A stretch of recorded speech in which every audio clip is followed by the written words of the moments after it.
Hey, what's going on, guys? I started a new video as opposed to the one I just posted because it was 9 minutes and not three. And I actually just heard my friends talking about how I talk too much in the room right over. So let's just jump into this. Let's not waste any time. Paul Schmidt, for example, he conducted surveys for banks. So I guess when people are applying for a mortgage, like a loan, he's making surveys, asking people questions of what they should be what to expect from clients, all these kind of things. And I think it's great to have an embedded sociologist in a sector like this because, specializing with people, obviously you're going to be able to know how people work or what is deemed more appropriate to ask, what questions you can ask to get a lot of, information out of some people. So to have an embedded sociologist in a field where you're constantly working with people and trying to get people to come and make a deal with your business, I think it's very, very helpful. So I think that could be under the paradigm of symbolic interactionism because you're literally you're just talking to people. It's all about interactions with people. So I think that'd be a great example of symbolic interactionism.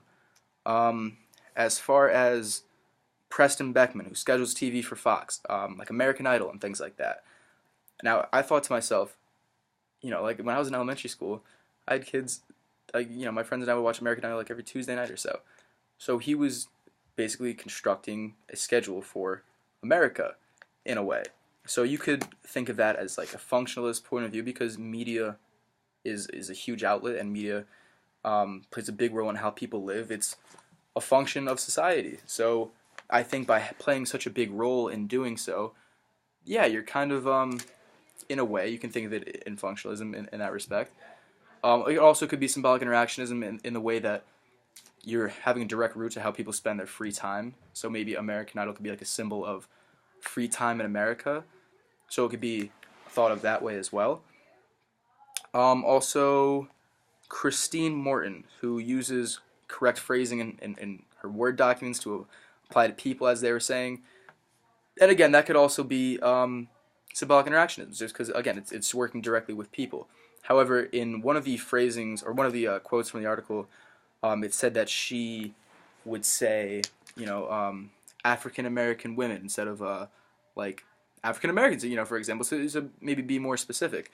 So that could be the symbolic interactionism, or it could be a feminist paradigm. Now I know it wasn't in the chapter, um, but in my social problems class, they talked about a fourth paradigm being feminism, a feminist way of thinking. So it could fall under that as well. But to sum it up, all these fields that have embedded sociology, if you're working with people, I'm thinking that it's going to be a symbolic interactionism because you're working directly with people. You're trying to get them to um, relate to you or to appeal to you in that way. But then if it's such a big sector, it could be functionalism because everything's working together. Or it could be conflict theory and a struggle of resources.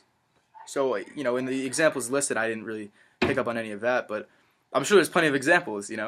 So, thank you so much for watching. I'm sorry about the long video last time. I will get better.